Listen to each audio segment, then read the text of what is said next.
1894 was the year of the horses.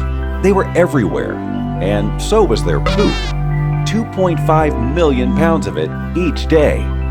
Cities like London and New York called it the Great Horse Manure Crisis. Automobiles arrived, and the chaotic horse poop situation finally became stable.